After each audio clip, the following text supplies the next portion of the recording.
नमस्कार।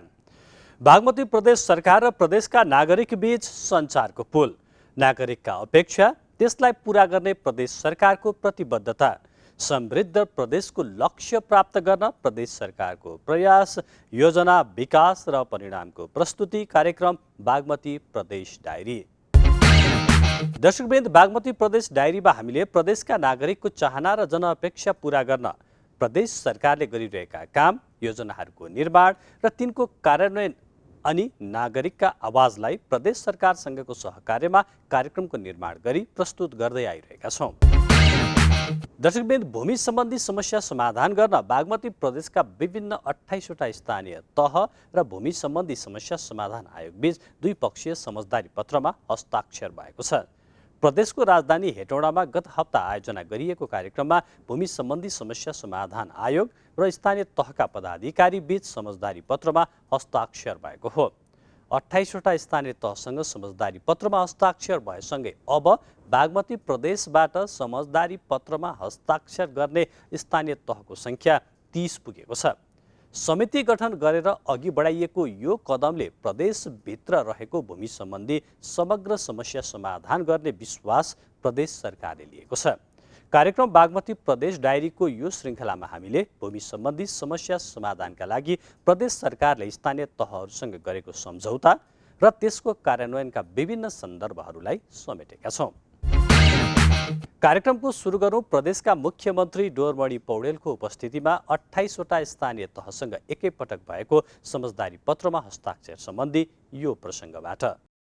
भूमि सम्बन्धी समस्या समाधान आयोग र स्थानीय तहका पदाधिकारीहरू बीच भूमि सम्बन्धी समस्या समाधानका लागि समझदारी पत्रमा हस्ताक्षर भएको हो। प्रदेशका मुख्यमन्त्री डोरमणि पौडेलको उपस्थितिमा प्रदेश अन्तर्गतका विभिन्न 28वटा स्थानीय तहहरूसँग समझदारी पत्रमा हस्ताक्षर भएको छ। समझदारी पत्रमा हस्ताक्षर गर्नेमा बागमती प्रदेशभित्र पर्ने भरतपुर महानगरपालिका, हेटौडा उपमहानगरपालिका सहित अन्य 10वटा नगरपालिका र 16वटा गाउँपालिका रहेका छन्। यो सँगै अब बागमती प्रदेशबाट समझदारी पत्रमा हस्ताक्षर गर्ने स्थानीय तहको सङ्ख्या 30 पुगेको छ। उक्त समझदारी पत्रमा स्थानीय तहका तर्फबाट सम्बन्धित पालिकाका प्रमुख प्रशासकीय अधिकृतको हस्ताक्षर उल्लेख गरिएको छ। आयोगका तर्फबाट उपसचिव वसन्त प्रसाद पन्थीको हस्ताक्षर उल्लेख गरिएको छ। यो कार्यक्रम अगावै बागमती प्रदेशको रत्ननगर नगरपालिका र बागमती गाउँपालिकासँग भूमि सम्बन्धी समस्या समाधान गर्न आयोगसँग समझदारी पत्रमा हस्ताक्षर भइसकेको थियो। सो अवसरमा बागमती प्रदेशका मुख्यमन्त्री डोरमणि पौडेलले अन्य प्रदेशको तुलनामा बागमती प्रदेशले भूमि समस्या समाधान सम्बन्धी कार्य तीव्र रूपमा अघि बढाउने प्रतिबद्धता व्यक्त गर्नुभयो। सबभन्दा बढी यो भूमिसँग सम्बन्धित समस्या हामी हल गर्छौँ। अर्को पटक तपाईँलाई लाल पूर्जा दिन्छौँ। 1 वर्ष पर्खिनुहोस्, 1 वर्षभित्रमा हुन्छ भनेर हामी सबैले बोलेका छौँ। त्यसैले यो काम हाम्रो जिम्मेवारीमा आएको छ, हाम्रो काममा आएको छ। अब गरेनौँ भने, अब यो काम गर्न हामीले अल्छी गऱ्यौँ भने त्यो दोष जति सबै हामीले बोक्नुपर्छ।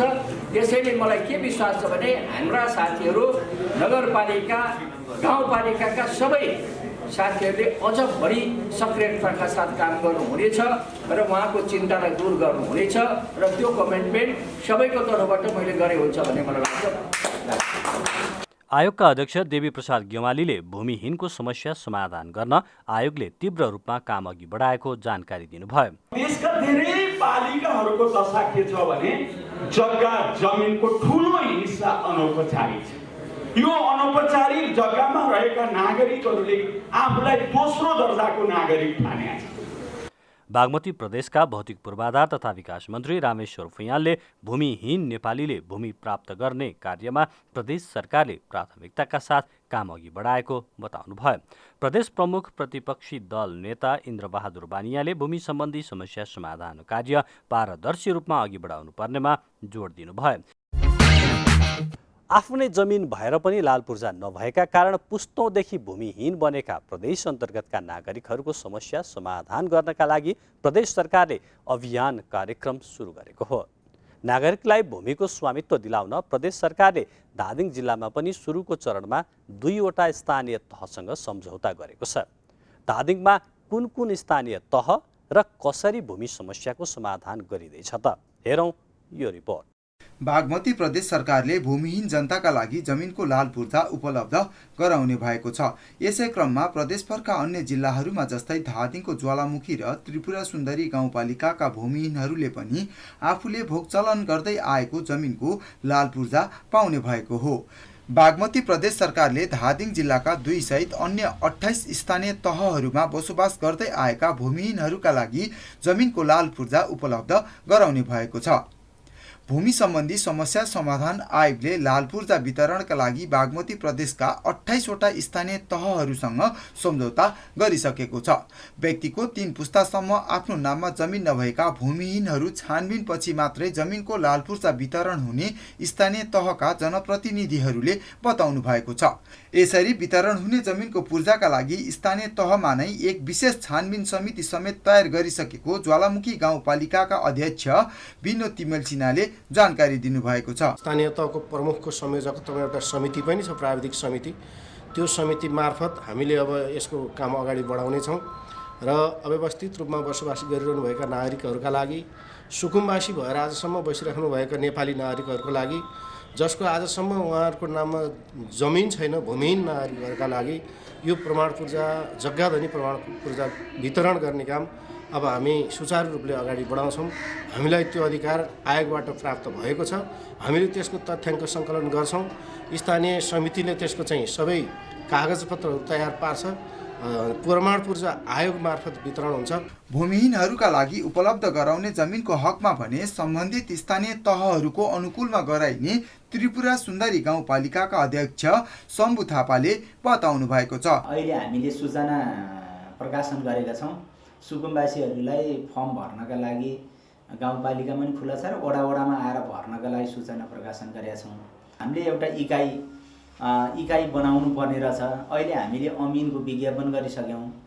अब अहिले सबै स्थानीय तहले जहाँ पूर्जा वितरण गर्छ उसले अमिन राखेर जग्गा दिनका लागि नपाउनका लागि जुन गाउँपालिकाको हो त्यही गाउँपालिकामा दिनु पर्यो। अध्यक्ष थापाका अनुसार आफ्नो गाउँपालिकामा 113 जनाको निवेदन परेको र उनीहरू भूमिहीन हुन् वा होइनन् भन्ने कुराको छानबिनका लागि सम्बन्धित वडा अध्यक्षहरूलाई पहिले चरणमा निर्देशन गरिसकेको जानकारी दिनुभएको छ। लामो समयदेखि एकै ठाउँमा बसोबास गर्दै चर्चेर आएको जमिनको सिफारिस भएको खण्डमा त्यस्ता व्यक्तिहरूलाई सोही जमिनको लाल पूर्जा पनि दिइनेछ। यदि कुनै राष्ट्रिय गौरवको आयोजना वरपर बस्दै आएका र गुठीको जमिन चर्चेका तर आफ्नो नाममा पूर्जा नभएकाहरूको हकमा भने प्रदेश सरकारले अहिले स्थानीय तहहरूसँग गरेको सम्झौता लागू हुने छैन। भूमिहीन, दलित, सुकुम्बासी र अव्यवस्थित रूपमा बसोबास गरेकाहरूको केही समय अघि पठाएको तथ्याङ्कको आधारमा स्थानीय तहहरूसँग सम्झौता गरेको भूमि सम्बन्धी समस्या समाधान आयोगले जानकारी दिएको छ। शिव सिलवाल, बागमती प्रदेश डायरी, धादिङ। बागमती प्रदेश सरकारको भूमिहीन, सुकुम्बासी र अव्यवस्थित बसोबासहरूलाई लाल पूर्जा प्रदान गर्ने सम्झौताबाट धादिङमा जस्तै सिन्धुपाल्चोकका 12 वटै स्थानीय तहका करिब 1300 परिवार पनि लाभान्वित हुने अपेक्षा गरिएको छ। पहिलो चरणमा यहाँका केही स्थानीय तह मात्रै कार्यक्रमको सम्झौता गरेका छन्। पटक पटकको पहिरो एवं भूकम्पबाट समेत भूमिहीन बनेका स्थानीयलाई जग्गा उपलब्ध गराउन यो योजनाले आशा जगाएको भए पनि विपदकै कारण मात्रै घरबास गुमाएका जिल्लाका हजारौं परिवारलाई कसरी भूमि व्यवस्थापन गर्ने भन्ने विषय भने पेचिलो बहसको रूपमा अगाडि आएको छ। सिन्धुपाल्चोकका 3 स्थानीय तह बागमती प्रदेश सरकारद्वारा भूमिहीन, सुकुम्बासी तथा अव्यवस्थित बसोबासीहरूलाई जग्गाको लाल पूर्जा दिने कार्यक्रमको सम्झौतामा उपस्थित भएका छन्। यहाँ प्रदेश सरकारले अगाडि सारेको यस कार्यक्रमका लक्षित लाभग्राहीहरू 1300 को हाराहारीमा हुन सक्ने भूमि अधिकारको क्षेत्रमा काम गर्दै आएका गैर सरकारी संस्थाका अभियन्ताहरूले बताएका छन्। गुठी र राजमार्ग आसपास बस्दै आएकालाई पनि अव्यवस्थित मान्ने हो भने यो संख्या करिब 4000 पुग्न सक्ने अभियन्ताहरूको अनुमान छ। यसबारे कार्यविधि प्रष्ट नहुँदाकै अवस्थामा पनि यहाँका इन्द्रावती र मेलम्चीका धेरैले प्रदेश सरकारको यो सुविधा प्राप्त गर्नेछन्। जिल्लामा भूमि व्यवस्थापन आयोगको जिल्ला संरचना बनि नसकेकाले काम सुरु गर्न र थप स्पष्ट हुन अझै केही समय लाग्न सक्ने बताइएको छ। पछिल्ला दिनमा पहिरोका कारण मानिसहरू घरबार विहीन बन्ने क्रम बढेको छ। यहाँका सयौं बस्तीहरू फेरि पनि पहिरोको उच्च जोखिममा रहेको बताइएको छ। पहिरोबाट विस्थापित बनिसकेकाहरूलाई कसरी व्यवस्थापन गर्ने भन्ने स्पष्ट नहुँदा जुगल गाउँपालिकाको लिधी, बारेविसे नगरपालिकाको खागदल, जम्बु र नागपुजे, भोटेकोसी र पाँचपोखरी गाउँपालिका लगायत अधिकांश स्थानीय तहका विस्थापितहरूलाई कसरी त्रिपालबाट पक्की छानामुनि ल्याउने भन्ने यहाँ अन्योलको विषय बनेको छ। वन वा सरकारी जग्गामा सार्ने वा पीडितलाई घडेरी खरिदका लागि नगदै उपलब्ध गराउने भन्नेमा अझै कुनै टुङ्गो लागिसकेको छैन। विस्थापित परिवार स्वयं वा स्थानीय तहले जग्गा उपलब्ध गराए प्रदेश सरकारले घर बनाइदिने बागमती प्रदेश सरकारका मुख्यमन्त्री डोरमणि पौडेलले घोषणा गरिसक्नु भएको छ। हामी सबैले भनिरहेका छौँ सिन्धुपाल्चोकमा यो धेरै लामो समयदेखि भएको 72 सालको भइसकेदेखि भयो। विज्ञहरूले हेरे त्यहाँ बस्न योग्य पनि छैन पनि भने, खोइ त काम त गरेनौँ हामीले, के पनि काम त गरेनौँ। त्यसैले अब काम गर्ने, कामै गर्ने गरी छलफल गर्न खोजेका मान्छेहरू यो अहिले 4 घन्टासम्म यहाँ म बिहान काठमाडौँ हेटौँडाबाट आएको 4 घन्टासम्म यहाँ बसिरहेको छु। किनभने यसको महत्त्व धेरै छ। यसलाई सुरु मात्र गर्न सकियो भने पनि, हामीले काम गर्न सुरु मात्र गऱ्यौँ भने पनि धेरै ठुलो उपलब्धि हुन्छ भन्ने हिसाबमा पनि यो कामलाई अगाडि बढाउनुपर्छ। सबै विस्थापितहरूलाई एकै ठाउँमा स्थापित गर्न कठिनाई भएको तर स्थानीयको व्यवस्थापनका लागि आवश्यक पहलहरू निरन्तर अघि बढिरहेको बागमती प्रदेश सरकारका अर्थ तथा विकास समितिका सभापति सरेश नेपालले बताउनुभयो। यसमा मैले हाम्रो प्रदेश सरकारको मुख्यमन्त्रीसँग कुरा गरेको छु र म फेरि पनि ताकत गर्दैछु। प्रदेश सरकारले स्थायी घर बनाउनको निम्ति पहल कदमी लिने भनेको छ, तर स्थायी घर बनाउन अझै पनि हामीलाई 1-1.5 वर्ष न्यूनतम पनि लाग्छ। 1-1.5 वर्ष यस्तो चिसो ठाउँमा, यो डाँडामा एकदम लेखाली ठाउँमा, शीत यहाँ तुसारो सेतै हुने ठाउँमा, यस्तो ठाउँमा चाहिँ टेन्टमा बालबच्चा सहितका मान्छेहरूलाई राख्नु भने चाहिँ यो असाध्यै ठुलो चाहिँ हामीले चाहिँ गर्नै नहुने होइन। यति लामो समयसम्म टेन्टमा उहाँहरूलाई राख्नै नहुने परिस्थितिमा पनि हामीले राख्न बाध्य भएका छौँ र छिटोभन्दा छिटो उहाँहरूलाई जस्ताको छानोमुनि न्यानो ठाउँमा लिएर जानको निम्ति हामी सबैले प्रयत्न गर्नुपर्छ भन्ने हामीले त्यही विश्वास पनि दिलाएका छौँ र यताबाट फर्केपछि त्यही काममा हामी लाग्छौँ। सङ्घीय सरकारले सिन्धुपाल्चोकलाई विपद सङ्कटग्रस्त जिल्ला घोषणा गरिसकेकाले त्यसैका आधारमा स्थानीयका समस्या समाधानमा अवरुद्ध हुने कानुनहरूलाई संशोधन गरी भू उपयोग नीति निर्माण गरिनुपर्ने भूमि अधिकार विज्ञहरूको सुझाव छ। गाउँपालिका तथा नगरपालिकाभित्र चाहिँ नि राखेर त्यसले अध्ययन गरेर त्यसको प्रतिवेदनको आधारमा भूउपयोग नक्सा चाहिँ नि तयार गर्ने र तयार भएको चाहिँ नि भूउपयोग योजनालाई चाहिँ नि गाउँपालिका नगरपालिकाले चाहिँ उनीहरूको योजनाभित्र राख्ने र चाहिँ प्रदेश र चाहिँ सङ्घीय सरकारलाई पनि माग पेश गर्ने चाहिँ नि सहजीकरणमा चाहिँ हामीले काम गरिरहेका छौँ। आगामी दिनमा सबै खाले भूमि समस्या समाधानमा यसै गरी सरकारी पहल अघि बढाउने यहाँका भूमि समस्या पीडितहरूले अपेक्षा गरेका छन्। नेत्र पौडेल, नेपाल टेलिभिजन, बागमती प्रदेश डायरी, सिन्धुपाल्चोक। भूमिहीन नागरिकलाई आफ्नै जमिनको मालिक बनाउन प्रदेश सरकारले सुरु गरेको यो अभियानपछि अब जनस्वास्थ्य र त्यसमा प्रदेश सरकारका मन्त्रीको चासो बारेको प्रसङ्ग। बागमती प्रदेश सरकारका आन्तरिक मामिला तथा कानुन मन्त्री शालिग्राम जमकटेलले धादिङ जिल्ला सदरमुकाममा रहेको धादिङ जिल्ला अस्पतालको स्तर वृद्धिसँगै अस्पतालको विस्तारित सेवाबारे जानकारी लिनुभएको छ। मन्त्री जमकटेलले अस्पताल भ्रमणका क्रममा जिल्लाकै एक मात्र अस्पतालको क्षमता बढाउन प्रदेश सरकारले सबै किसिमका सहयोग गर्ने प्रतिबद्धता पनि जनाउनु भएको छ। करिब 4.5 दशक अघि धादिङ जिल्लाभरका स्थानीयहरूलाई स्वास्थ्य सेवा उपलब्ध गराउने लक्ष्यका साथ धादिङ हेल्थ सेन्टरको नामबाट स्थापना भएको धादिङ अस्पताल मुलुक सङ्घीय संरचनामा गएपछि अहिले प्रदेश स्तरीय अस्पताल बन्ने अन्तिम तयारीमा छ। खास गरी कोरोना संक्रमणको महामारी विश्वव्यापी रूपमा फैलिँदै जान थालेपछि नेपालभर यसको संक्रमण फैलन सुरु भयो। महामारीकै बीचमा पनि हजारौं धादिङका स्थानीयहरूलाई सेवा दिँदै आएको धादिङ अस्पतालमा सघन उपचार कक्ष सञ्चालनको आवश्यकता महसुस भएपछि सो सेवा पनि सुरुवातको अन्तिम तयारीमा पुगेको छ। उक्त सेवाका लागि आवश्यक पर्ने सम्पूर्ण उपकरण जडान गरिसकेको छ। प्रदेश सरकार स्थानीय तह र जिल्ला अस्पतालको पहलमा कोरोना महामारीकै बीचमा सघन उपचार कक्ष सञ्चालनका लागि काम सुरु भएको थियो। उक्त सघन उपचार कक्षको बागमती प्रदेश सरकार अन्तर्गत आन्तरिक मामिला तथा कानुन मन्त्री शालिग्राम जमरकटेलले अवलोकन गर्नुभएको छ। अस्पताललाई थप व्यवस्थित र सेवा विस्तारका लागि शैय्या समेत थप गरी 50 शैय्या बनाउन सरकारले बजेट विनियोजन गरी काम अगाडि बढाइसकेको बागमती प्रदेशको आन्तरिक मामिला तथा कानुन मन्त्री शालिग्राम जमरकटेलले जानकारी दिनुभएको छ। प्रदेश सरकार मार्फत भर्खर यही 2077-78 को बजेटबाट 50 शैय्याको बनाउने भन्ने बजेट विनियोजन भएर अगाडि बढेको छ। हामी अत्यन्तै खुसी छौँ। हुन त यो ठुलो कुरा त होइन, तैपनि जिल्लाको एउटा मात्रै सदरमुकामको अस्पतालको यो क्षमता विकास प्रदेश सरकारको अघि नै यहाँ मन्त्रालयको तर्फबाट हाम्रो सेडाई सरले भनिसक्नु भएको छ। यसै क्रममा उहाँले जिल्लाको एकमात्र अस्पताल भएकोले यसको क्षमता विकासका लागि प्रदेश सरकारले कुनै कसुर बाँकी नराख्ने पनि बताउनु भएको छ। धादिङ अस्पताल 44 वर्षमा प्रवेश गरेको अवसरमा आयोजित एक कार्यक्रममा मन्त्री कट्टेलले सो कुरा बताउनु भएको हो। कार्यक्रममा बोल्दै नीलकण्ठ नगरपालिकाका उपमेयर मनराज भण्डारीले अस्पतालबाट जनताहरूले पाउने स्वास्थ्य सेवा तुलनात्मक रूपमा निकै गुणस्तरीय भएको भन्दै स्थानीय तहले पनि जिल्ला अस्पतालको क्षमता वृद्धिका लागि सहयोग गरिरहेको बताउनु भएको छ। नागरिकहरूलाई सेवा सुविधा प्रदान गर्दै आएको कुरा पनि यहाँ जानकारी गराउनु भयो। यो साध्यै महत्त्वपूर्ण छ। धेरै नमुनायोग्य कामहरू धादिङ अस्पतालले गरेको छ, कहिले चर्चामा पनि आइरहेको छ।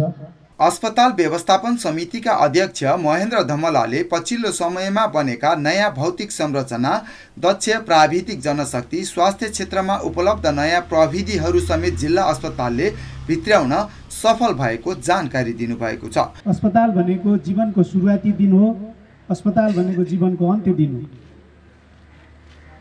जन्म पनि अस्पतालमै हुन्छ। अब लगभग त्यो बीचमा हामीले कहाँ कहाँ के गर्छौँ, अन्त्य पनि अब अस्पतालमै हुन्छ। यसलाई एउटा यहाँहरूले पक्कै पनि व्यवस्थापन समितिको जिल्ला अस्पताल धादिङको नाताले र मेरो व्यक्तिगत नाताले भोलि गएर यही अस्पतालमा मेरो मृत्यु हुने अवस्था भयो भने पक्कै पनि मैले यसलाई त्यो खालको मैले सोच र अवस्थामा मैले यसलाई परिवर्तन गर्नुपर्छ। यसो त जिल्ला अस्पताल धादिङलाई जिल्लाभरको अस्पताल मात्र नभई समग्र प्रदेशकै नमुना अस्पताल भएको दाबी अस्पताल व्यवस्थापन समितिको छ। हाल धादिङ अस्पतालले बालरोग, प्रसुति, हाड जोर्नी लगायतका विशेषज्ञ सेवा दिँदै आएको छ। केही वर्ष अघिसम्म चिकित्सकहरूको निकै अभाव भइरहने यस अस्पतालमा अहिले विशेषज्ञ डाक्टर 5 जना सहित 15 जना चिकित्सकहरूले दैनिक सेवा दिँदै आइरहेका छन्। शिव सिलवाल, बागमती प्रदेश डायरी, धादिङ। अब खेलकुद विकासमा प्रदेश सरकारको सक्रियता र लगानी बारेको प्रसङ्ग। बागमती प्रदेश सरकार सामाजिक विकास मन्त्रालय तथा गोसाइँकुण्ड गाउँपालिकाको आर्थिक सहयोगमा रसुवामा जिल्लाकै पहिलो रङ्गशाला निर्माण हुँदैछ। समथर भूभाग र रङ्गशालाका कारण खेलकुद गतिविधि सञ्चालन गर्न समस्या हुँदै आएको हिमाली जिल्ला रसुवामा अन्तर्राष्ट्रिय स्तरको रङ्गशाला बनेपछि भने खेलकुद विकासमा टेवा पुग्ने अपेक्षा गरिएको छ। हिमाली जिल्ला रसुवामा निर्माणाधीन रसुवा रङ्गशालाको निर्माणको काम अन्तिम चरणमा पुगेको छ। 2 वर्ष अघि उपभोक्ता समिति मार्फत निर्माण गरिएको रङ्गशालाको प्याराफिट निर्माणको काम सकिएको छ भने वरिपरि जाली हाल्ने काम सम्पन्न भएको छ। यसैगरी मैदान सम्याउने काम केही बाँकी रहे पनि पौष महिनाभित्र निर्माणको काम पूरा गरिने गरी निर्माणको काम भइरहेको उपभोक्ता समितिले जनाएको छ। बागमती प्रदेश सरकार सामाजिक विकास मन्त्रालय तथा गोसाइँकुण्ड गाउँपालिकाको आर्थिक सहयोगमा निर्माण गरिएको यो रङ्गशाला जिल्लाकै पहिलो रङ्गशाला हो।